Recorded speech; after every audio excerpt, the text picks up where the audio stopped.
Hello everybody and welcome to the platform of your My Classroom. So My Classroom is the platform which is actually going to help you to prepare for your Common University Entrance Test Examination. That is what CUET stands for. जब हम CUET के लिए prepare करते हैं कुछ ऐसी चीज़ें होती हैं जो हम थोड़ा डेप्थ में नहीं पढ़ते हैं. जैसे से फॉर एग्जांपल योर एनसीईआरटी में ऐसे बहुत सारे पॉइंट्स होते हैं, ऐसे बहुत सारे नोट्स होते हैं जिनको आपको बहुत डेप्थ में इक्वली एनालाइज करके पढ़ना पड़ता है. सबसे ज़्यादा प्रॉब्लम ये होती है कि आप उसको सरफेस रीड करते हैं. उसमें जितने भी एग्जाम्पल्स होते हैं वो सबसे ज़्यादा इंपॉर्टेंट होते हैं. उसका डेप्थ नॉलेज जैसे मैं अभी आपको बता रही थी वो ज़्यादा इंपॉर्टेंट होता है.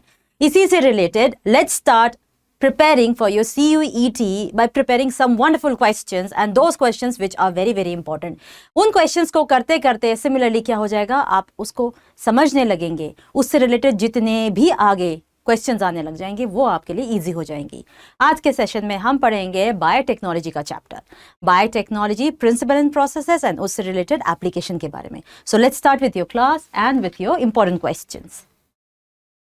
सबसे पहला क्वेश्चन है, the multiplication of any alien piece of DNA in an organism needs to be part of a chromosome as these chromosomes are.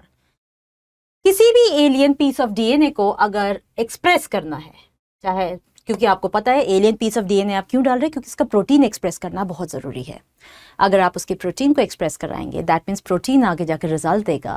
तो सबसे इंपॉर्टेंट चीज़ आप क्या चाहेंगे, आप ये चाहेंगे कि आपका जो एलियन पीस ऑफ DNA है वो इजीली रेप्लिकेशन करना शुरू कर दे. और रेप्लिकेशन करने के लिए उसको क्रोमोसोम में इंसर्ट होना बहुत ज़रूरी है. बिकॉज हम जब जीनोम के बारे में बात करते हैं, रेप्लिकेशन होने के लिए chromosome is the best structure for the replication to take place. लेकिन उस से for example this is your alien piece of DNA, इसको हमने एक वेक्टर में डाल दिया है. वो वेक्टर में गया, लेकिन अगर वो जीनोम में इनकॉर्पोरेट नहीं हुआ तो उसका रेप्लिकेशन नहीं हो सकता. तो इस क्रोमोसोम प्लाज्मिड के क्रोमोसोम में, वेक्टर के क्रोमोसोम में वो जाके इंसर्ट हो गया. अब इंसर्ट हो गया तो उसको कहाँ इंसर्ट होना है, उसको ऐसी जगह में इंसर्ट होना है जहां पर उसके पास ओराई रीजन हो. That is your origin of replication, तभी तो रेप्लिकेट करेगा. इसलिए out of the options provide protein factor for replication, gives energy units for their survival, provides origin of replication, provides protein for the protection of alien piece of DNA. So the best answer in order to suit, जैसे हमने बोल दिया इसको क्या चाहिए, ओराई की जरूरत है. Let's move ahead with your next question. Plasmid used to make the first recombinant DNA which was isolated from which bacteria? जब हम प्लाज्मिड के बारे में बात करते हैं, प्लाज्मिड इज द वन. आपको पता है प्लाज्मिड क्या होता है? Plasmid is actually your autonomously replicating extrachromosomal DNA, उसको बोला जाता है. जब हमने प्लाज्मिड के बारे में ये स्टडी किया और पता चला कि प्लाज्मिड इज द वन जो ऑटोनॉमसली प्रेजेंट होता है, रेप्लिकेशन करता है और एक्स्ट्रा क्रोमोसोमल DNA. और सबसे बढ़िया बात, जब हम बैक्टीरिया के बारे में बात करते हैं, बैक्टीरिया को हम क्यों लेते हैं, क्योंकि उसके पास जो उसका क्रोमोसोमल कंटेंट, DNA कंटेंट होता है, that's actually a circular one. तो सर्कुलर वन सबसे बेस्ट सूटेड होता है. जो सबसे पहला बैक्टीरियम यूज़ किया गया था in order to make your first rDNA, that was your salmonella typhimurium. Salmonella typhimurium. Moving on to next question, that is your question 3. It says, an important factor which makes the plasmid act as a vector in genetic engineering. जब भी आप plasmid के बारे में बात करते हैं, हाँ, and one must not forget कि आप जो भी चीज़ें पढ़ रहे हैं आपको थोड़ा ध्यान देना पड़ेगा, क्योंकि सारे के सारे questions they are related to each other. All the questions are related to each other. एक कॉन्सेप्ट को अगर आप ध्यान से पढ़ेंगे तो ऑल ऑफ सडन आपके लिए जो नए क्वेश्चंस आ रहे होंगे वो थोड़े ईजी हो जाएंगे. मैंने आपको बोला था प्लाज्मिड वेक्टर की तरह क्यों यूज़ किया जाता है, वो एक जगह से दूसरी जगह ईजीली सामान पहुंचा देता है. सबसे बढ़िया वेक्टर उसको ही माना जाता है जो easily alien piece of DNA को ले जाकर आगे जाके एक्सप्रेस करवाए. According to the options we have, it can carry foreign gene, it is resistant to heavy metals, it is resistant to antibiotics, it is sensitive to antibiotics. बाकी factors तो बाद में देखा जाएगा, लेकिन आपका सबसे पहले ये देखा जाएगा whether that plasmid or you can say a vector is able to carry a foreign gene or not. Moving ahead with your next question, we have your question number 4. Let's see what does question number 4 says. Question number 4 says that it has given you a figure and it is asking you to identify what is B here. अगर हम इस diagram को, इस picture को ध्यान से देखें, पहले हम इनिशियली शुरू करते हैं. If you would see, this is a kind of your foreign DNA. That means this is a foreign DNA. जब हम फॉरेन डीएनए की बात करते हैं, फॉरेन डीएनए वो डीएनए है जिसमें से मुझे सिलेक्ट करके एक एलियन पीस ऑफ डीएनए लेना है जिसको आगे मुझे एक्सप्रेस कराना है. चलो, रिस्ट्रिक्शन एंजाइम से मैंने उस एलियन पीस को काट दिया. अब जब उस रिस्ट्रिक्शन एंजाइम से एलियन पीस को मैंने जब काट दिया, definitely it needs a vehicle. When I say vehicle, that means it needs a plasmid vector. चलिए इसको वेक्टर बोल देते हैं. प्लाज्मिड वेक्टर चाहिए. इस प्लाज्मिड वेक्टर को उसी रिस्ट्रिक्शन एंजाइम से क्लीव किया. देखो, दोनों के पास हो सके तो सेम रिस्ट्रिक्शन साइट्स होनी बहुत ज़रूरी है. वो उससे बहुत ज़्यादा इजी, क्योंकि जो रिस्ट्रिक्शन एंजाइम्स होते हैं वो पर्टिकुलर होते हैं. They identify a particular sequence and then they cleave it. इसलिए दोनों का क्लीविंग सेक्शन सेम होना चाहिए. अब यहाँ से काटा, इसको मैंने यहाँ पर डाल दिया. जब मैंने इसको यहाँ पर जोड़ दिया, अब देखिए ये मेरा आरडीएनए बन गया है. जब ये आरडीएनए बन गया है, इसको जोड़ा किससे है? मैंने जोड़ा है डीएनए लाइगेज से जोड़ा है. अब ये मेरा आरडीएनए बन गया. अब आरडीएनए को भी तो एक्सप्रेस करना है कहीं पर, तो आरडीएनए को एक्सप्रेस करने के लिए I have put it inside the E coli which is the best bacteria. Reason being, बहुत जल्दी रेप्लिकेशन, बहुत जल्दी प्रोजेनी, बहुत जल्दी एक्सप्रेस हो जाता है. And it's not a high maintenance thing, it actually shows the progeny very fast. So जब मैंने इसे आरडीएनए को ई कोलाई में डाल दिया, डालने के बाद जब वो अपने जीन्स को एक्सप्रेस करेगा, जब हम उसको आगे डालते हैं, that is the process which is actually called as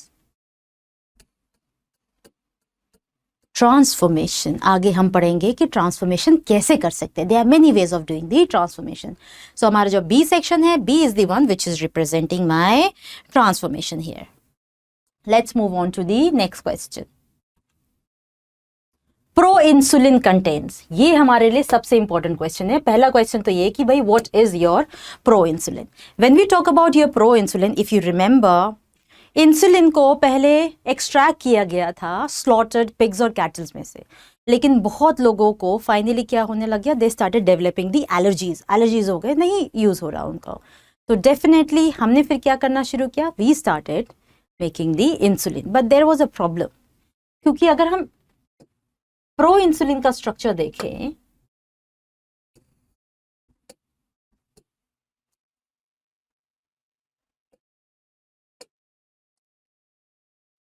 I have drawn it with other colors so that it will help you to understand. If I look into the insulin structure, this is the one which is A chain, A peptide. This is the one which your B peptide.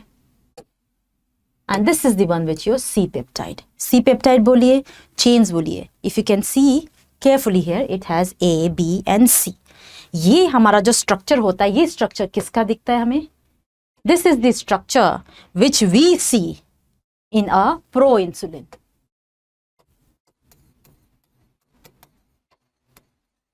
अब एक problem यहां पर आ गई.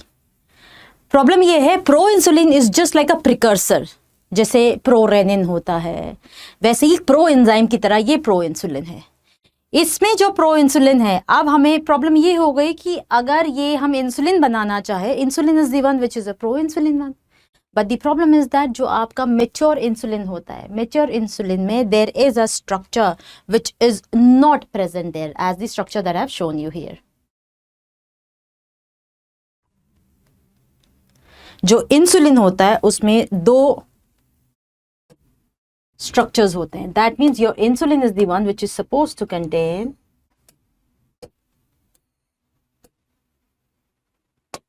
A chain and your B chain. Insulin is the one which is supposed to have your A chain and B chain, which are generally linked together by disulfide linkages. Disulfide bonds or disulfide linkages. Pro insulin का ये structure है और ये आपका mature insulin का structure है. पहली बात तो ये स्ट्रक्चर आपको अच्छे से याद होना चाहिए.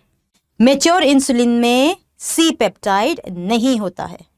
लेकिन एक प्रॉब्लम आ गया कि आपको इंसुलिन इस फॉर्म में मिलता है और हमारा जो मेच्योर इंसुलिन है उसमें सी पेप्टाइड नहीं होता है. So it was first in your 1983, it was Eli Lilly. It was your Eli Lilly. Let me write it down here. Eli Lilly, 1983. So it was Eli Lilly. And Eli Lilly is what? It is an American company. ये सारी important चीजें याद रखनी जरूरी है.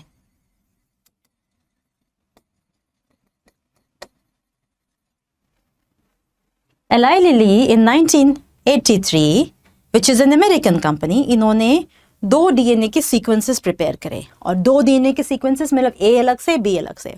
Finally उसको आगे जाकर उन्होंने डाइसल्फाइड लिंकेजेस से उसको कंबाइन किया. तो अगर देखा जाए और ऑफ कोर्स यू नो इसको एक्सप्रेस किस में कराया है, ई कोलाई में एक्सप्रेस कराएंगे. तो if you know that the pro insulin content, pro insulin में ए बी सी में कौन सा प्रेजेंट होता है, of course the C is the one which is present there. अब आपको पता चल गया. प्रो इंसुलिन में देखा जाए तो pro insulin is the content जिसमें सारे स्ट्रक्चर्स होते हैं. इस क्वेश्चन को ध्यान से करना है, इस क्वेश्चन को बहुत क्लेवरली आपने करना है. फिर से मैं बताऊंगी. Insulin is the one which is synthesised as I am leaving the board for you so that आप स्ट्रक्चर्स देखकर सुन पाए ध्यान से. Insulin consist of 2 short polypeptide chains, chain A and B. Proinsulin is the one जो mammals humans में होता है. इंसुलिन जनरली प्रो हार्मोन की तरह वर्क करता है, उसमें प्रो इंसुलिन से सिक्रीट होता है जिसके पास एक एक्स्ट्रा सी स्ट्रक्चर होता है. फिर से जो ये सी पेप्टाइड है it is not present in your mature insulin. C peptide is the one which is not present in your mature. तो अगर देखा जाए तो प्रो इंसुलिन में जो चीज मिसिंग है या फिर प्रो इंसुलिन में अलग से है, that is your C. So the answer should be C here.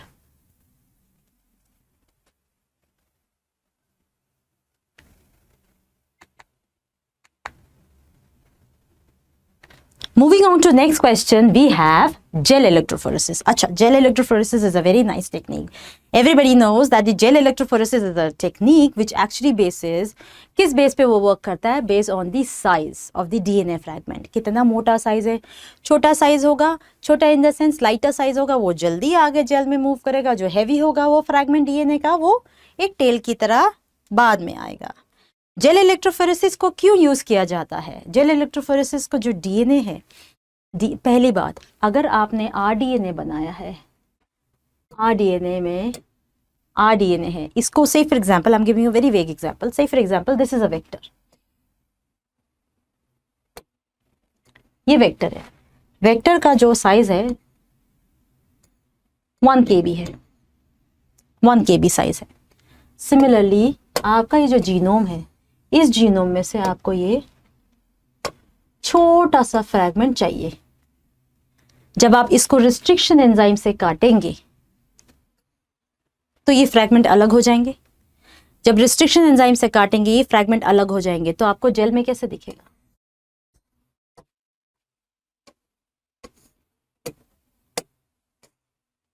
और आपको जब ये जेल में ऐसा दिखेगा तो आप बता सकते हैं कि yes this is the one जो मुझे चाहिए. This is the one which I need because this is the one which I need to insert it here in the plasmid. Agreed? इसलिए क्वेश्चन के अकॉर्डिंग जेल इलेक्ट्रोफोरेसिस को किस में use किया जाता है? Isolation of DNA molecule, cutting of DNA into fragments, separation of DNA fragments according to their size,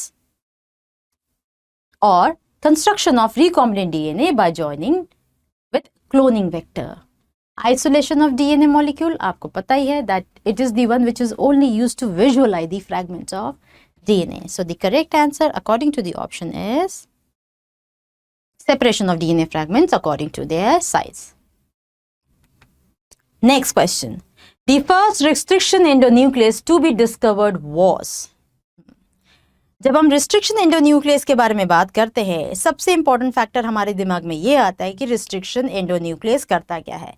restriction endonuclease उसे बोला जाता है जो एक स्पेसिफिक सीक्वेंस आइडेंटिफाइज और recognises a specific sequence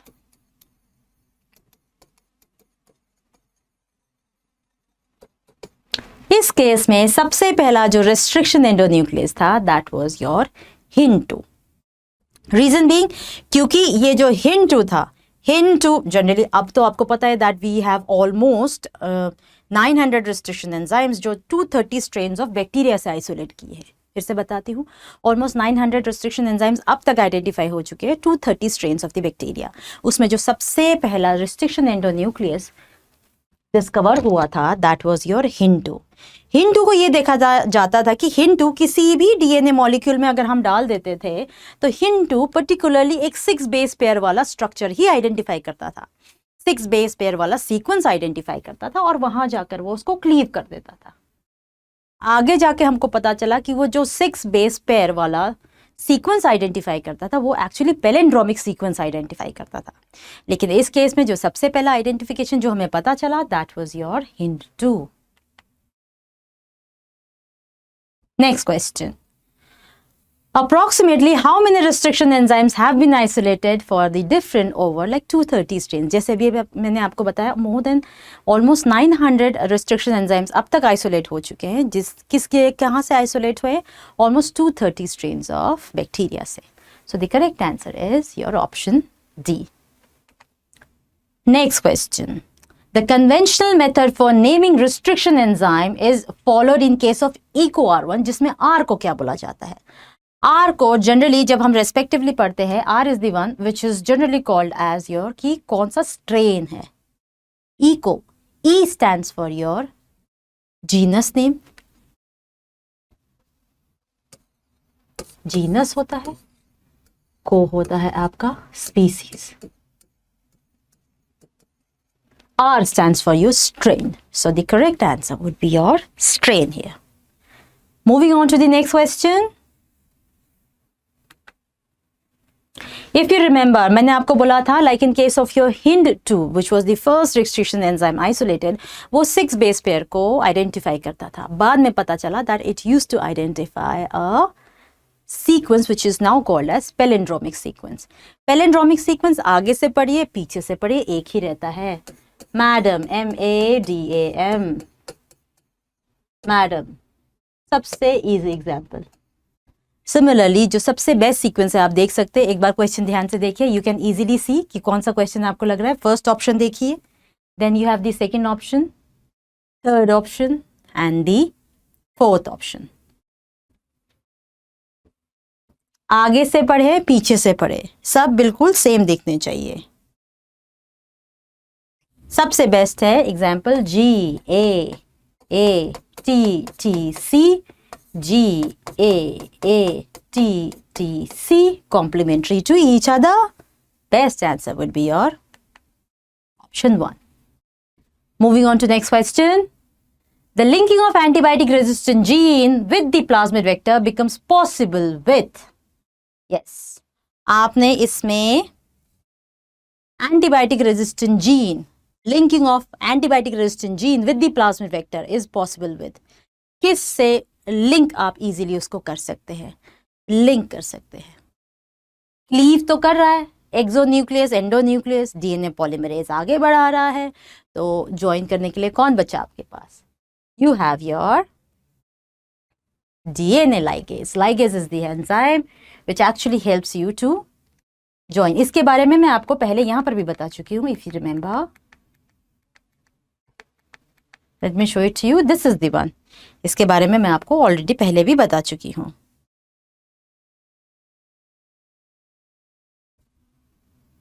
let's move ahead with other questions.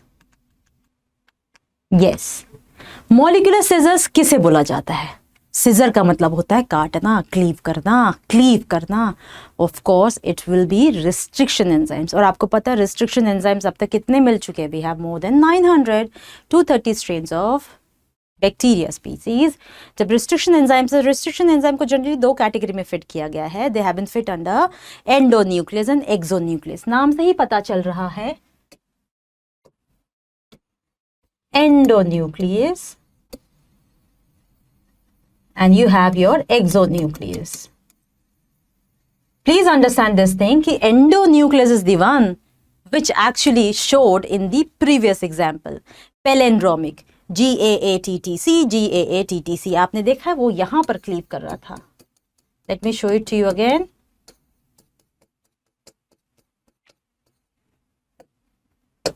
एंडोक्लीवेज, एंडोक्लीवेज, क्योंकि जब endonuclease काम करेगा तो वो एक स्टिकी एंड देगा। स्टिकी एंड होगा तो उसको ऐसे चिपकने में आसानी होगी and then it can carry forward with the RDNA one. Exonuclease is one, जो एक्सोन्यूक्लियस होते हैं, एक्सोन्यूक्लियस बिल्कुल एंड में काटते हैं यहाँ पर, which they will of course produce the blunt end। Exonuclease होता है, उनका जनरल काम होता है कि वो ब्लंट एंड दे देते हैं, और जबकि एंडोन्यूक्लियस होते हैं वो स्टिकी एंड देते हैं। That is the reason they are the most lovable ones. Let's see what do we have an answer here. Of course molecular scissors refer to restriction enzymes. Move on to the 13th question. The bacteria used for genetic engineering in plants. Plants में genetic engineering के लिए जो bacteria generally use किया जाता है, जिसके बारे में हम आगे पढ़ेंगे, if you remember, tumour inducing plasmid पढ़ते थे हम, cDNA ट्रांसफर होता था। Of course we are talking about your Agrobacterium tumefaciens. Agrobacterium tumefaciens has been identified as the perfect bacteria which is use for the genetic engineering. हाँ, इसका जो tumour inducing nature था उसको उन्होंने डिसआर्म कर दिया, but it acts as a perfect vector, a cloning vector which is basically use in your generally pest resistant plants बनाने के लिए यूज किया जाता था। So according to the question the correct answer is Agrobacterium tumefaciens. Let's move on to the question 14. Insertional inactivation is related to. Now we need to first understand what is insertional inactivation. जब हम insertional inactivation के बारे में बात करते हैं, we are basically talking about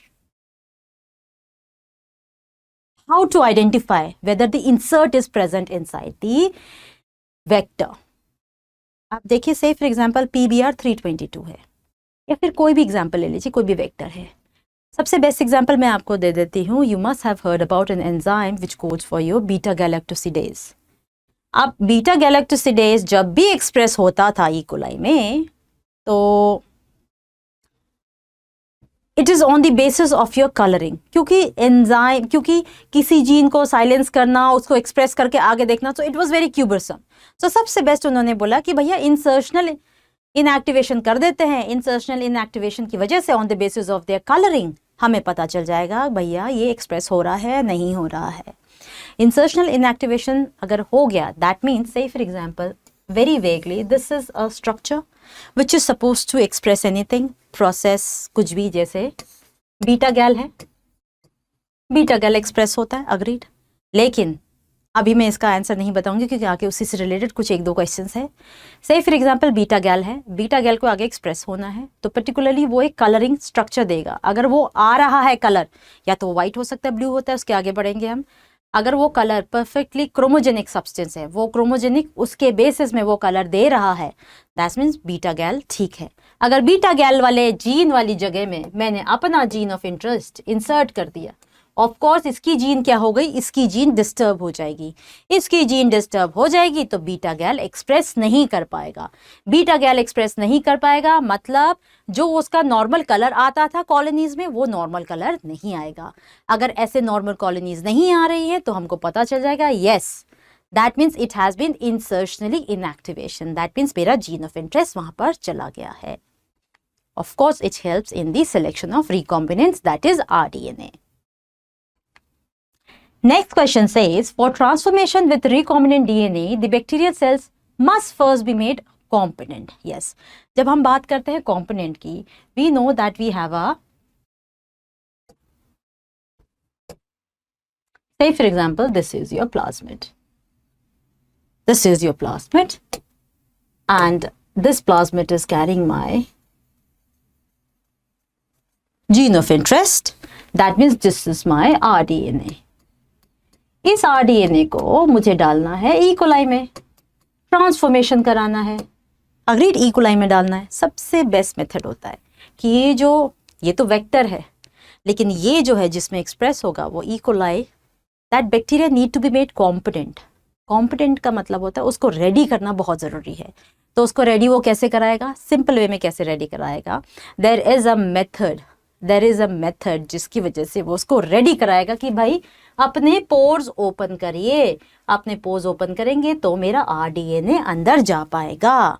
that is the reason the question says for transformation with recombinant DNA the bacterial cells must be first made component, which means component का मतलब होता है increase efficiency with which DNA enters the bacterium, जिस हिसाब से DNA bacterium में enter करेगा, which is very much needed. After electrophoresis, पहली बार जब हम electrophoresis करते हैं, अब डीएनए है या नहीं कैसे पता चलेगा? You know that कि डीएनए को आइडेंटिफाई विजुअलाइज करने के लिए we generally use Ethereum bromide which is highly carcinogenic and ये पाउडर्ड फॉर्म में होता है। ETBr is highly carcinogenic and it is in the powdered form. So generally जब आप UV लाइट के अंदर देखते हैं ना तो आपको वो ऑरेंजिश, लाइट फेंट ऑरेंजिश कलर का दिखता है। So the correct answer is orange here. The procedure through which a piece of DNA is introduced into a host bacterium is called.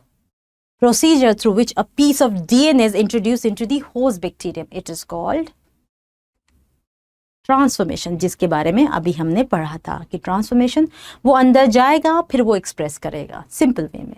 And इसको ट्रांसफॉर्मेशन बनाने के लिए मतलब आप अपने बैक्टीरियल सेल को, प्लाज्मिड को रेडी कर रहे हो, बैक्टीरिया को आप रेडी कर रहे हो कि भैया ये फॉरेन आ रहा है, डीएनए आ रहा है, प्लीज़ रेडी रहिए, अपने मेम्ब्रेन्स, अपने पोर्स को ओपन करिए ताकि वो अंदर चला जाए। इसका सबसे best method if you remember there is like heat shock method. आगे पढ़ेंगे। Next question says, after completion or the completing the transformation experiment involving the coding sequence of enzyme beta-galactosidase, the recombinant colony should show. As I told you earlier also कि अगर beta गैल express करने वाला जो जगह है उस जगह में बीटा गैल की जीन हटाकर, बीटा गैल को एक्सप्रेस करने वाली जीन को हटाकर मैंने अपना जीन ऑफ इंटरेस्ट डाल दिया तो बीटा गैल तो एक्सप्रेस होगा ही नहीं। अब इसने बोला है, ध्यान से पढ़िए, after completing the transformation experiment involving coding sequence of enzyme beta galactosidase, I am gonna leave the board for you, the recombinant colony should be, recombinant के बारे में बात कर रहा है और रिकॉम्बिनेंट उसको बोला गया है जिसमें बीटा गैल एक्सप्रेस नहीं हो सकता। दो प्लेट्स हैं, बीटा गैल expressing,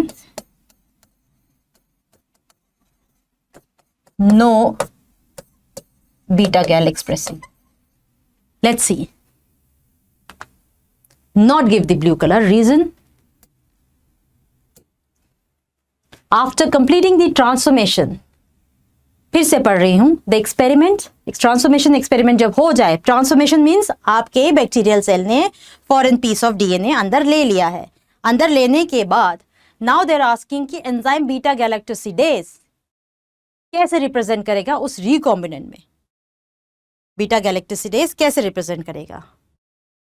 सिंपल सी बात है, मैंने आपको बोला था this is one of the examples which actually tells you कि क्रोमोजेनिक सब्सटेंस के थ्रू कैसे पता चलेगा हमें। The presence of chromogenic substance gives blue colour colonies if the plasmid in the bacteria does not have any insert. अगर कोई insert अंदर आ गया है, अगर कोई इंसर्ट अंदर आ गया है, उसकी वजह से इंसर्शनल इनएक्टिवेशन हो गया है, तो कॉलोनीज कोई कलर नहीं देंगी। फिर से अगर, अब मैंने दो टर्म्स लिखे हैं, beta gal expressing, beta gal not expressing, that means no beta gal. Say for example यहाँ पर मेरा आरडीएनए है, भैया ये आ गया है तो ऑफ कोर्स बीटा गैल एक्सप्रेस नहीं होगा क्योंकि उसकी जीन ही डिस्ट्रॉय हो गई, उसकी जगह तो मैंने अपना आरडीएनए डाल दिया है। Now presence of an insert results into insertional inactivation of the beta galactosidase gene and the colonies do not produce any color. Colonies generally आपको व्हाइट कलर की कॉलोनीज दिखती हैं। अगर बीटा गैल जीन एक्सप्रेस कर रहा है तो वो आपको जनरली ब्लू कलर की कॉलोनीज दिखाएगा। ये इंडिकेशन होता है। कैसे याद रखना है मैम? याद करना थोड़ा डिफिकल्ट है। Beta gal expressing gene blue colour, B beta blue, ऐसे याद रखना है। अगर इंसर्शनल इनएक्टिवेशन हो गया है तो व्हाइट कलर की कॉलोनीज आएंगी। और इसका मतलब है भैया ये रिकॉम्बिनेंट है।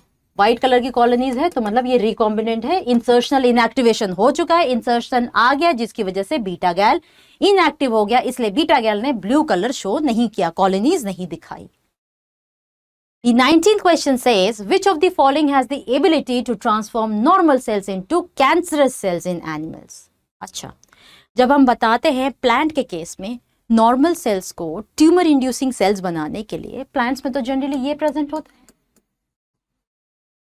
And similarly in case of your animal cell we have retroviruses.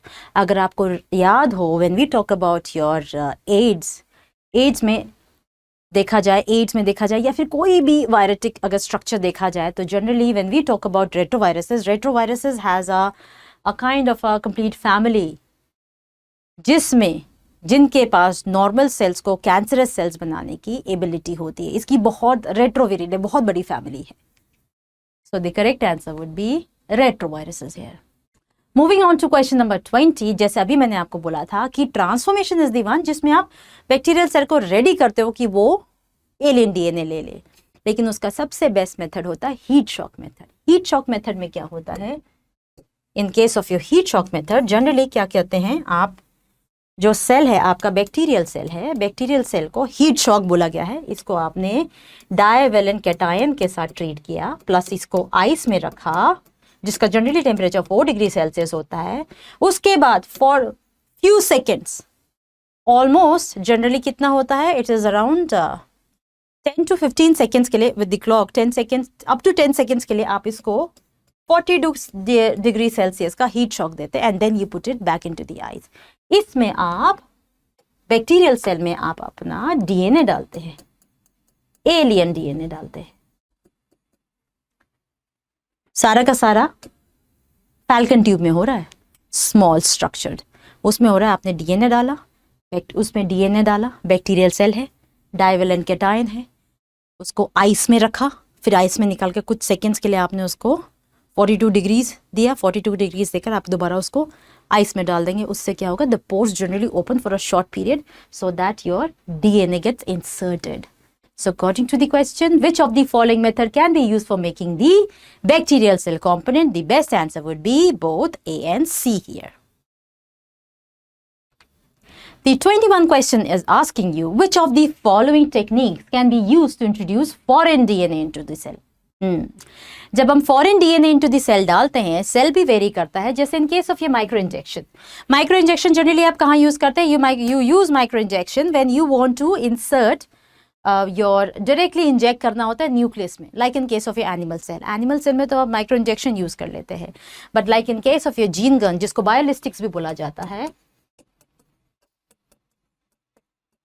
Gene bombardment method होता है जिसमें आप हाई वेलोसिटी के पार्टिकल्स आप पास करते हैं टू दी प्लांट एंड जिसकी वजह से आप उसमें डीएनए कोटेड होता है हाई वेलोसिटी पार्टिकल्स और वो इजीली चले जाते हैं आपके प्लांट में। But in case of your animal cell we generally use your microinjection. Along with that हम डिसआर्म पैथोजन भी यूज करते हैं, like in case of your Ti plasmid, tumour inducing plasmid होता है। It's a very nice vector to carry the gene of interest, but the only problem is that कि उसका जो tumour inducing structure होता है उसको डिसआर्म कर दिया जाता है। So according to the options that we have, the correct answer would be all of the above. Question 22 is asking you 2 microbes found to be very useful in genetic engineering. Genetic engineering में सबसे ज़्यादा अब तक हम इतनी बार उसका नाम ले चुके हैं, E coli, and along with that वो जिसका डिसआर्म, जैसे अभी हमने पढ़ा ना, using disarm pathogens. So the best example is your Agrobacterium tumefaciens. So the correct answer would be E. coli and Agrobacterium tumefaciens.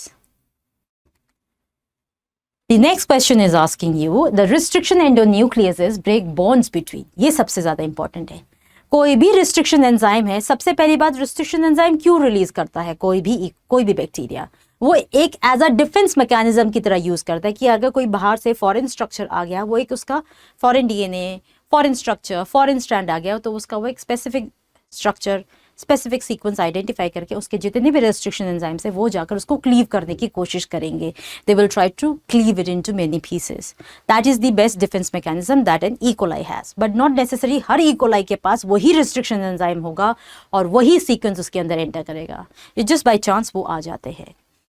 अब जब एंडोन्यूक्लियस तोड़ रहा है किसी चीज को, तो वो क्या बॉन्ड तोड़ता है? Is it breaking the DNA RNA hybrid? Introns. Nucleotides breaks the phosphodiester bond, or pentose sugar and nitrogenous base, that is breaks the N-glycosidic bond. When we talk about restriction endonuclease, please understand this thing, it is always breaking the phosphodiester bond. Next question is asking you, if many copies of the target DNA is to be expected, which vector is preferable?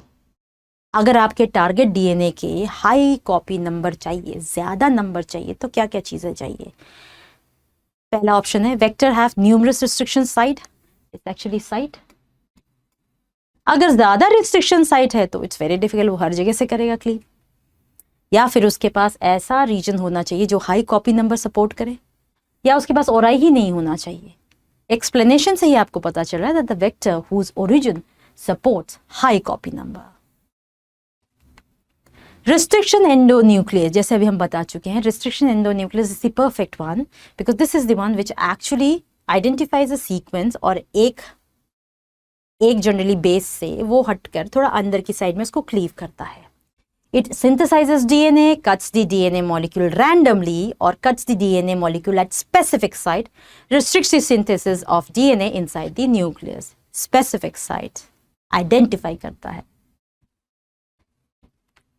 Plasmid has been used as a vector. क्यों use किया गया है? मैंने आपको बोला है plasmid is your autonomous replicating and your extra chromosomal DNA होता है.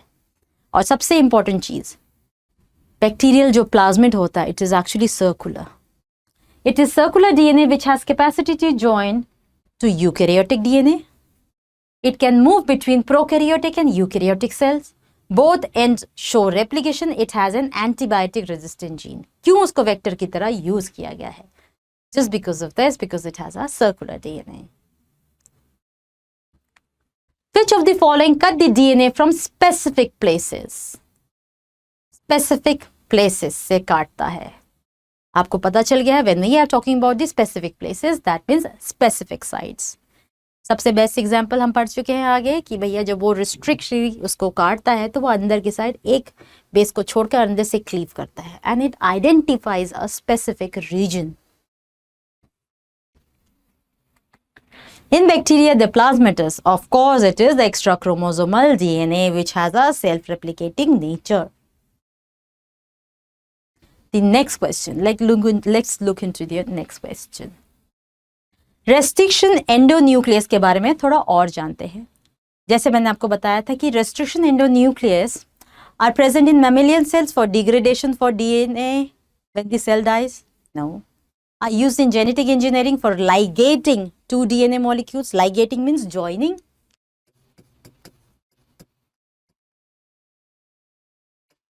Are used in vitro DNA synthesis. Are synthesized by the bacteria as a part of defense mechanism. Of course, ये मैं आपके साथ ऑलरेडी डिस्कस कर चुकी हूँ.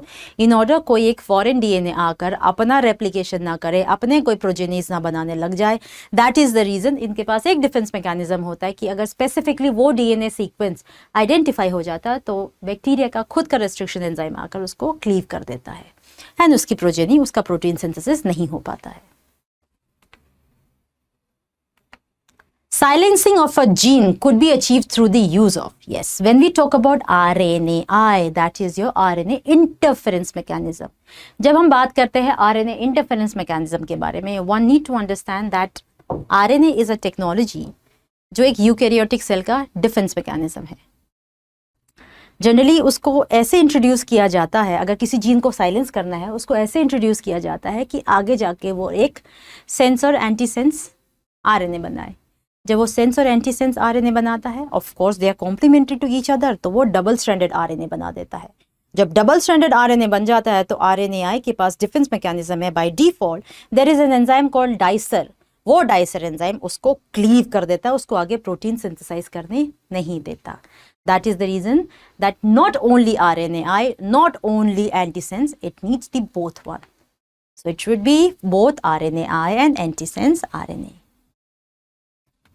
Question number 31. When we talk about PBR322, जब PBR322 की नेमिंग के बारे में बात करते हैं, which is a very artificially made the first vector जिसके बारे में हम बात करते हैं, तो ये PBR322 में ये B और R क्या होता है?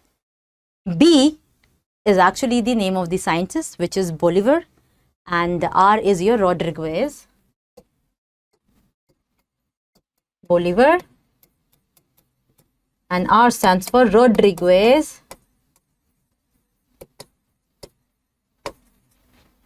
यही पूछा गया है. It actually represents the name of the scientist. Question 32 क्या कहता है? tDNA is found in. When we talk about your tDNA, generally हम इसको tumor inducing plasmid से जोड़ते हैं. Remember? Tumor inducing plasmid, जिसको disarm कर दिया गया है. Disarmed. And it is the perfect vehicle. This has been taken from your Agrobacterium tumefaciens. This is the perfect vector or a vehicle to make disease resistant या फिर paste resistant plants बनाने के लिए tDNA को use किया गया है. Of course T for tDNA, T for tumour inducing plasmid. Yes, so the correct answer is your A option. This question you need to understand it and it's very easy. Restriction enzymes cut the strands of DNA a little away from the center of the palindromic site. Agreed. Away इसलिए क्योंकि वो एक तरफ से अंदर की तरफ cleave कर रहा है. That is your endonuclease we are talking about. But between the same two bases of the opposite single stranded these overhanging stretches form on each sides. अब इसने बोला है कि little away from the centre. Little away from the centre जब बोला है तो generally आप you can imagine that I am talking about an enzyme which is there. It is reading the palindromic site से थोड़ा दूर, but between the same two bases, that means I am talking about sticky ends, which are also called as staggered or kind of a hanging one, क्योंकि वो दूसरे से जाकर चिपकेंगे. So this is what we are talking about. We are actually talking about endonucleus here. We are referring to endonucleus here. Let's move on to the next question. The cutting of DNA by restriction endonuclease results in the fragments of DNA. Agreed? These fragments are generally separated by a technique which is called your gel electrophoresis technique. Gel electrophoresis technique वो technique होता है जो on the basis of size DNA को separate करता है, उन DNA को जो restriction endonuclease से cleaved हो जाते हैं. So the correct answer here is option C. Let's move on to the next question. What does question 35 says? The DNA fragments separated can be visualized only after staining DNA with a compound followed by the exposure to radiations. The radiation we are talking about, UV radiation. The compound that we are talking about, ethidium bromide, which is highly carcinogenic.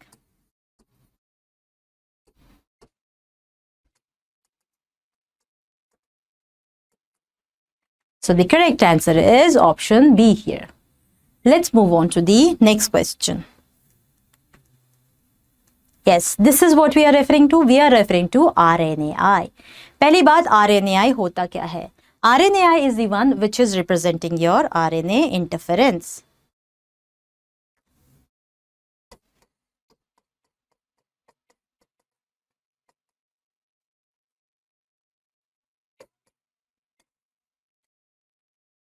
RNAi is actually talking about your RNA interference.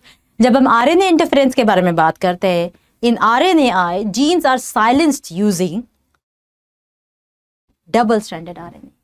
Generally, इनको ऐसे introduce किया जाता है कि जब वो अंदर आके एक्सप्रेस करते हैं, एक सेंस आरएनए और एक एंटी सेंस आरएनए बनाता है. These being complementary to each other, they form a double-stranded RNA. Or double-stranded RNA is not possible to survive in case of your eukaryotic cell, because RNA is a technology which is your defense mechanism in case of a eukaryotic cell. So उस defense mechanism को लेते ही जैसे ही double-stranded RNA मिल जाएगा, immediately the dicer enzyme, the name of the enzyme is dicer, वो dicer आके इसको cleave कर देगा और इसका protein synthesis रोक देगा. mRNA express नहीं हो पाएगा. All the following are the properties of the enzyme Taq polymerase, except when I talk about the Taq polymerase, please understand I am talking about an enzyme which is a temperature tolerant, and it has been extracted from one of your archaebacteria, primitive bacteria, and which is believed to be present in your primitive earth, जिसका temperature इतना ज़्यादा रहता था. And इसी possibilities और इसी functionalities की वजह से इसको हम PCR में भी यूज़ करते हैं. That is your polymerase chain reaction. So now let's look into the options. It is thermostable DNA polymerase. It is isolated from a bacterium thermos aquaticus. जो नहीं है, हमें वो ढूंढना है जो इसका आंसर नहीं है. It is used for amplification of gene of interest using PCR. It is a thermostable RNA polymerase. Of course, it is a thermostable DNA polymerase, not RNA polymerase here. Let's look into the next question. Which of the following is the first constructed cloning vector? We know that the first constructed cloning vector is your PBR 322. अगर हम PBR 320T को ध्यान से देखें, जिसके ये सारे structures बहुत ज़्यादा इंपॉर्टेंट है और इसकी साइट्स भी बहुत ज़्यादा इंपॉर्टेंट है. Let's look into this. सबसे पहले तो मुझे ओराई मिलेगा यहाँ पर, फिर मुझे यहाँ पर region of protein replication, protein synthesis, ROI मिला, मुझे ROP मिला, फिर उसके बाद मुझे क्या मिलेगा? I am gonna get SAL1. इस रीजन में SAL1 मिलेगा. फिर finally I get a bigger region which is BAMH1. ये PBR वेक्टर का स्ट्रक्चर है. उसके बाद आपको क्या मिलेगा? यहां पर there is a region where you could see a structure coming like this. Restriction sites है ये सारी.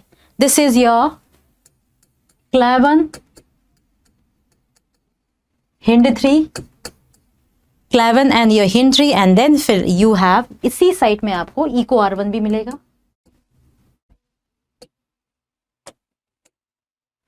Here only you are gonna identify, you're gonna find EcoR1. Similarly, you will have more genes here. That more genes in the sense here, these are the ones, SAL1, BAMH1, HIND2, CLAV1, these are the restriction sites. I'm writing with blue. Let me write it with some other pen here so that it doesn't create any confusion to you guys.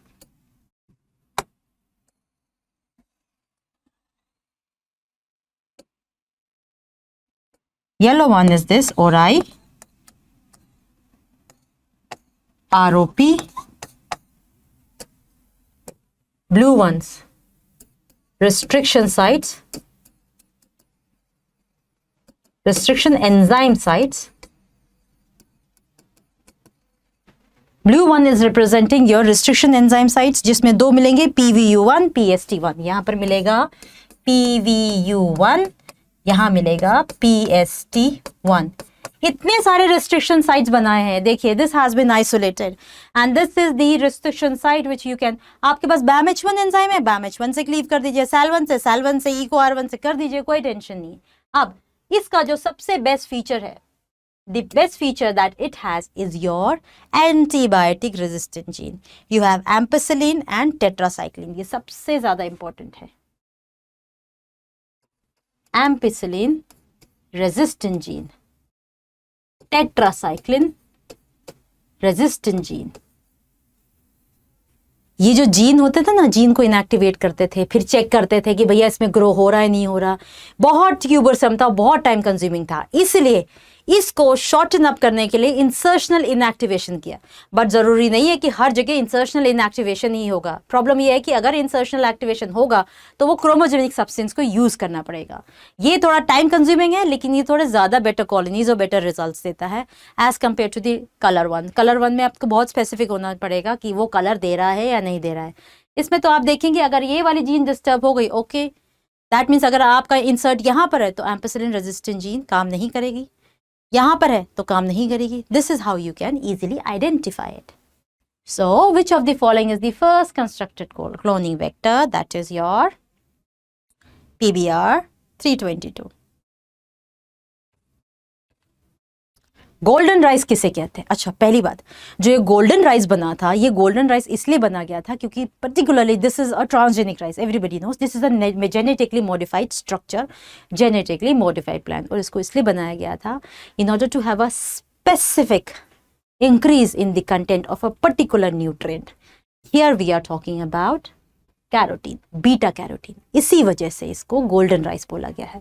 It's a transgenic rice having gene for beta carotene, and it's actually very nutrient rich also. Moving on to the next question, we have question number 40. Let's see what does question number 40 says here. The process of replication in plasmid DNA other than initiation is controlled by. We know when we talk about your plasmid DNA, it is autonomous, self-replicating, it is an extra chromosomal DNA. और ये जो plasmid होता है, ये सबसे ज़्यादा fit structure होता है which acts as a carrier, as a vector.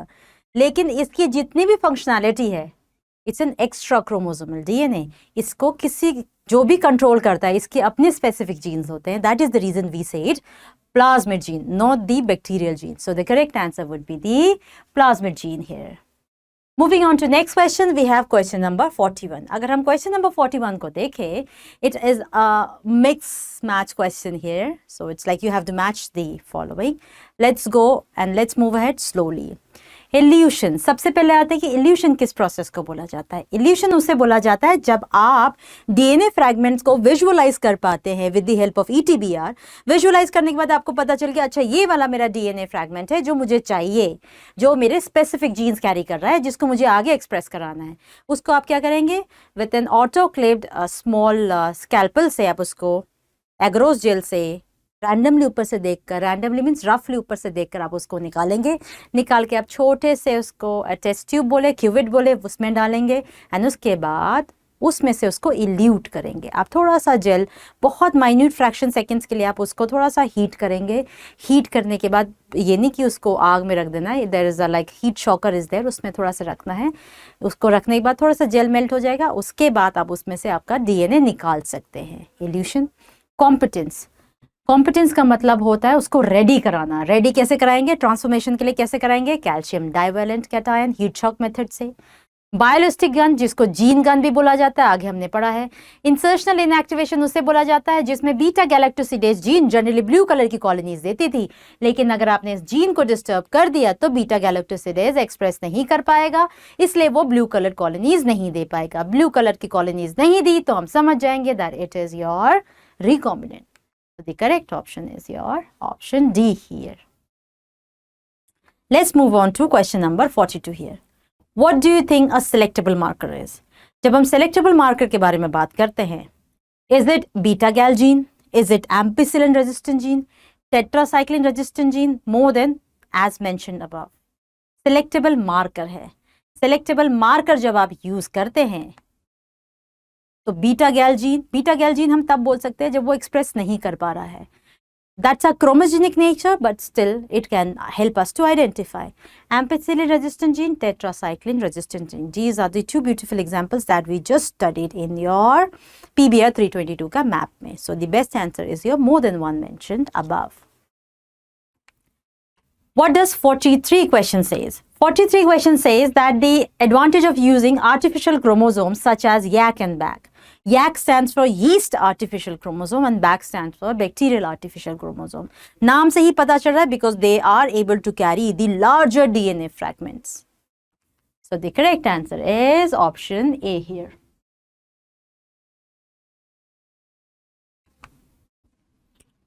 The almost pure DNA which gets precipitated by chilled ethanol is removed from solution. Yes, if you remember, जब आप chilled ethanol डालते हैं ना, तब टेस्ट ट्यूब में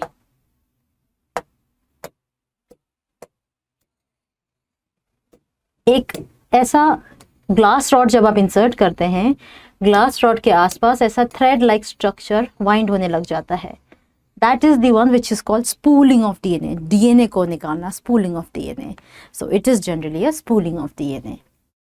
45 question is asking कि during heat shock to the bacterium, the temperature used for giving thermal shock is 42 degrees Celsius and that is for a minute fraction of seconds. कुछ seconds के लिए दिया जाता है, उसके बाद दोबारा 4 degree Celsius that is your ice में रख लिया जाता है. This is generally done in order to open the pores of the bacterial cells so that आपका alien DNA अंदर चला जाए. It is called a heat shock method. Divalent cation के साथ किया जाता है. 46 question is asking you, the separated bands of DNA are cut out from the agarose gel and extracted from the gel piece.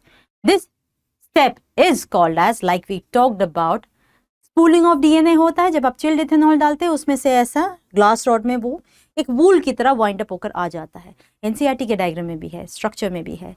And the process जिसमें से हम jail में से ये मेरा डीएनए इसको हम काटते हैं, इसको जनरली इल्यूशन प्रोसेस बोलते हैं. इसको काट कर आप छोटे से क्यूबिट में रख लेंगे. इसका थोड़ा सा अगर आप हीट देते हैं तो even vibrators also there, vibration is there, heat vibrations are there, उसमें थोड़ा सा दे देते हैं तो ये थोड़ा सा मेल्ट हो जाता है. Then you can actually see, अगर आपको ये चाहिए आप इसको एक्सट्रैक्ट कर सकते हैं. अगर आपको फिर भी डाउट है कि आपने प्रॉपर्ली कट किया है नहीं किया, आप इसको दोबारा डीएनए में रन कर, मतलब जेल इलेक्ट्रोफोरेसिस में रन कर सकते हैं. Let's talk about the next question number, that is question number 47. Question number 47 में पूछा गया है कि बीटी कॉटन क्या चीज नहीं है. BT cotton is a genetically modified plant. Agreed. क्या ये इंसेक्ट रेजिस्टेंट है? Agreed. A bacterial gene expressing system, या resistant to all pesticides? Of course it's an insect resistant but not resistant to all pesticides. इसको थोड़ा detail में पढ़ेंगे हम. जब हम बीटी कॉटन के बारे में बात करते हैं, there are some things and few points that we need to understand. BT cotton is generally कुछ स्ट्रेन्स होते हैं, they are generally strains which are extracted from Bacillus thuringiensis. There is a bacteria which is called Bacillus thuringiensis bacteria. ये कुछ ऐसे proteins release करता है जो डायप्टेरांस, लेपिडोप्टेरांस के लिए हार्मफुल है. कैसे हार्मफुल है? ये जनरली इनएक्टिव स्टेज में प्रेजेंट होता है. इसके अंदर जो प्रोटीन है, वो जो टॉक्सिक प्रोटीन है, वो इनएक्टिव स्टेज में होता है. लेकिन जब इसको कोई लेपिडोप्टेरान खा लेता है, खाने के बाद जो इंसेक्ट का जो एल्कलाइन गट होता है, उस एल्कलाइन गट में वो प्रोटीन जो इनएक्टिव था वो एक्टिव हो जाएगा. और एक्टिव होकर वो क्या कर जाता है, गट लाइन में पोर्स बना देता है, जिसकी वजह से इंसेक्ट की डेथ हो जाती है.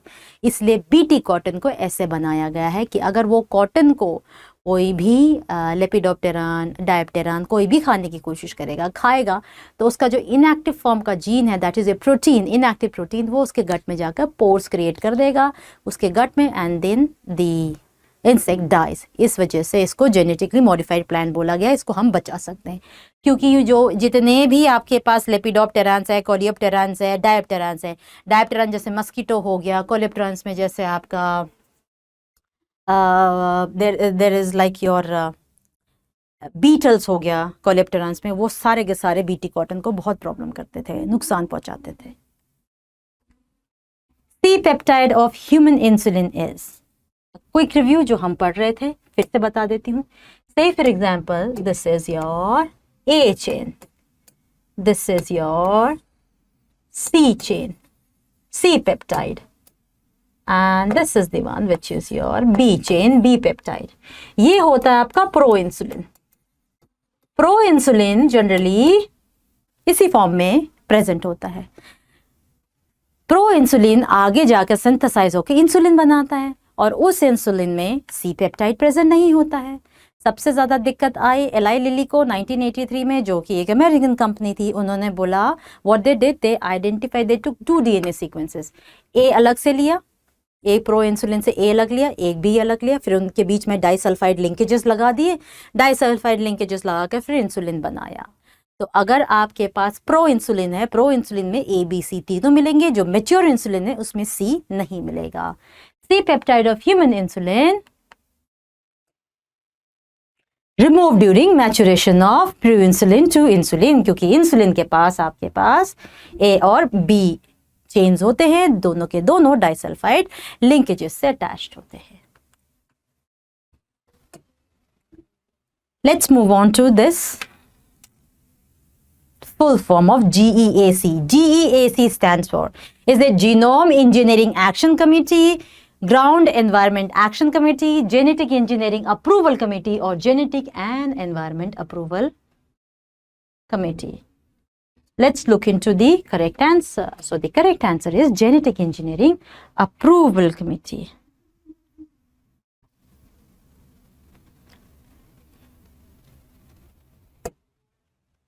Choose the correct option regarding the retroviruses. मैंने जैसे आपको बताया था that retroviruses are these the viruses and RNA virus that can synthesize DNA during infection, a DNA virus that can synthesize RNA during infection, a single-stranded DNA virus और a double-stranded RNA virus. नाम से ही पता चल रहा है when we are talking about retroviruses, it is actually an RNA virus that can synthesize during infection. Retroviridae family, retroviruses की family. एक छोटा सा concept है जो हम अब थोड़ा सा मैं आपको बताना चाहती हूँ. There is a concept which is related to your RNAi. थोड़ा सा इसमें हेल्प कर लेते हैं अंडरस्टैंड करने की कि ये आपका RNAi which is your gene silencing technique.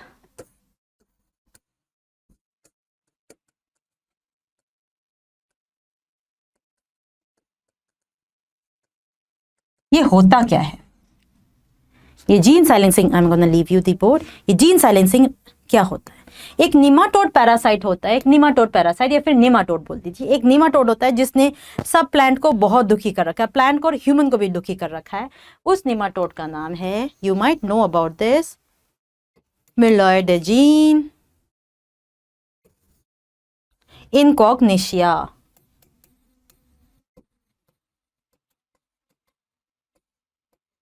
इसने चाहे वो एनिमल किंगडम हो या प्लांट किंगडम हो, इस निमाटोड ने सबको परेशान कर रखा है. Because this is the nematode, specifically it infects the roots of tobacco plant. This is the one which infects the root of the tobacco plant, जिसके ऑफ कोर्स इसकी वजह से अगर वो रूट्स को इन्फेक्शन कर रहा है, रूट को प्रॉब्लम कर रहा है, तो ऑफ कोर्स टोबैको का यील्ड बाय डिफॉल्ट डिक्रीज हो जाएगा. तो एक आरएनएआई टेक्नोलॉजी जो देखा जाए एक यूकैरियोटिक सेल की डिफेंस मैकेनिज्म होता है. A eukaryotic cell has a defence mechanism which is called as RNAi technology. उसको यूटिलाइज किया है. इसमें क्या किया है, जो हमारी बॉडी चाहे यूकैरियोटिक सेल है उसमें generally it's single stranded RNA there, but by default if there is a double stranded RNA, RNAi technology introduces और रिलीजेस अ डाइसर एंजाइम. वो एंजाइम जाकर डबल स्ट्रैंडेड आरएनए को काट देता है. तो इसमें ऐसे किया जाता है. इसमें इतने क्लेवरली ऐसे जीन्स, इतने क्लेवरली ऐसे इंट्रोड्यूस किया जाता है नीमाटोड स्पेसिफिक एग्रोबैक्टीरियम ट्यूमिफेशियंस को यूज़ किया जाता है. एग्रोबैक्टीरियम ट्यूमिफेशियंस को यूज़ करके वो वेक्टर है, उस वेक्टर में नीमाटोड स्पेसिफिक जीन्स डालकर यहाँ पर इंट्रोड्यूस करा दिया जाता है. ऐसे यूकैरियोटिक सेल में इंट्रोड्यूस करा दिया कि जैसे वो अंदर आएंगे, अंदर आते ही वो एक सेंस आरएनए और एंटी सेंस आरएनए बनाएंगे. They both are complementary to each other, so by default they are gonna make a double stranded DNA. ये डबल स्ट्रैंडेड डीएनए एमआरएनए के साथ अगर चिपक जाता है तो वो क्या करेगा, उसको आगे एक्सप्रेस करने नहीं देगा, उसे आगे एक्सप्रेस करने नहीं देगा. इसलिए उस चीज़ को रोकने के लिए जो एंजाइम्स होते हैं दे डेफिनेटली क्लीव दिस. वो जब क्लीव हो जाएंगे तो वो एक्सप्रेस ही नहीं हो पाएगा आगे. अगर वो वैसे तो वहाँ पर एमआरएनए को एक्सप्रेस होने ही नहीं देगा, बिकॉज वो आगे जाकर कैसे एक्सप्रेस करेगा when it is being cleaved up by the defense mechanism of your RNAi. So this is the whole scenario when we talk about your RNAi technology. In today's class what we have talked about कि भैया transgenics क्या होते हैं, transgenics तो बनते हैं, transgenics को बनाने के लिए कौन कौन से डीएनए, कौन सा डीएनए यूज़ किया जाता है, कौन सा प्लाज्मिड यूज़ किया जाता है, सबसे बेस्ट वेक्टर कौन सा होता है. और ये RNAi इंटरफेरेंस मैकेनिज्म जो देखा जाए एक डिफेंस मैकेनिज्म होता है यूकैरियोटिक सेल का, कैसे हेल्प करता है डबल स्ट्रैंडेड डीएनए को आगे जाके ना वो एक्सप्रेस कर पाए, उसको पहले ही क्लीव कर दिया जाता है, वो अपना प्रोटीन सिंथेसाइज नहीं कर पाता। सिमिलरली हमने रिस्ट्रिक्शन एंजाइम्स के बारे में डिटेल में पढ़ा है कि रिस्ट्रिक्शन एंजाइम्स जो है, सबसे पहला आपका HIND2 मिला था, ऑलमोस्ट 900 हमें पता चल चुके हैं 230 बैक्टीरियल स्ट्रेन से। ऑल्सो हमने ये पता किया कि अगर कोई भी रेस्ट्रिक्शन एंजाइम काटता है, अगर वो अंदर की साइड पैलिंड्रोमिक सीक्वेंस से थोड़ा अंदर की साइड काटता है, उसको क्या बोलते हैं, they are categorically called as endonuclease. हमने पढ़ा था कि HIND2 जो स्पेसिफिक 6 बेस पेयर का सीक्वेंस आइडेंटिफाई करता है, देखा जाए तो वो एक तरफ से पैलिंड्रोमिक सीक्वेंस है, आगे से पढ़े पीछे से पढ़े वो पूरे के पूरे ही सेम रहता है, GAATTC GAATTC। सिमिलरली हमने इस बारे में भी पढ़ा है कि gel electrophoresis is the best technique in order to identify the DNA fragments. और ये किस बेसिस पे वर्क करते हैं, they generally work on the basis of their size. इसको विजुअलाइज करने के लिए ETBR होता है, हाईली कार्सिनोजेनिक होता है, और UV रेडिएशन में आप देख सकते हैं। आपने जेल में देखा, एग्रोस जेल में देखा, अगर आपने देखा आपको ये वाला DNA चाहिए, आप उसको स्कैल्पल, ऑटोक्लेव्ड स्कैल्पल से आप काट कर उसको उठाकर एक छोटे से क्यूबिट, छोटा फैल्कन छोटे से क्यूबिट में डालते हैं, उसको थोड़ा सा मेल्ट करते हैं, मेल्ट करने के बाद आप उसमें से DNA एक्सट्रैक्ट करके यूज कर सकते हैं। That's process is actually called as elution. लेकिन अगर आपने एक सोल्यूशन में आपको DNA एक्सट्रैक्ट करना है, उस सोल्यूशन में आपको पता है DNA उसको एक्सट्रैक्ट करना है, उसमें अगर आप चिल्ड इथेनॉल डाल देंगे तो एक वूल लाइक स्ट्रक्चर हो जाएगा, with the help of autoclave glass rod आप उसको निकाल सकते हैं। That's a spooling process. Similarly हमने ये भी पढ़ा कि देयर आर मेनी टेक्निक जिसकी वजह से आप DNA इंट्रोड्यूस कर सकते हैं, जैसे बायोलिस्टिक गन होता है, जीन गन जिसे बोला जाता है, या फिर आप डिसआर्म करके, जैसे उसमें था इन केस ऑफ योर tDNA, उसमें आप डिसआर्म करके यूटिलाइज कर सकते हैं एज अ वेक्टर। सिमिलरली आप किसकी तरह यूज कर सकते हैं, या फिर माइक्रो इंजेक्शन, डायरेक्ट जो एनिमल सेल का न्यूक्लियस में इंजेक्ट कर दीजिए जो आपको जीन ऑफ इंटरेस्ट है आपका। So these are the basic processes that we have discussed today with respect to your biotechnology principle and processes, along with the application, जैसे आपका ह्यूमिलिन प्रो इंसुलिन से कैसे बना, ये सारी चीजें आज हमने डिस्कस करी। Hopefully this session and this question answer round was easy for you and helpful for you to understand and summarise the chapter all together. So this is me, your teacher Tanisha, signing off for today. All the best for your examination. Thank you so much.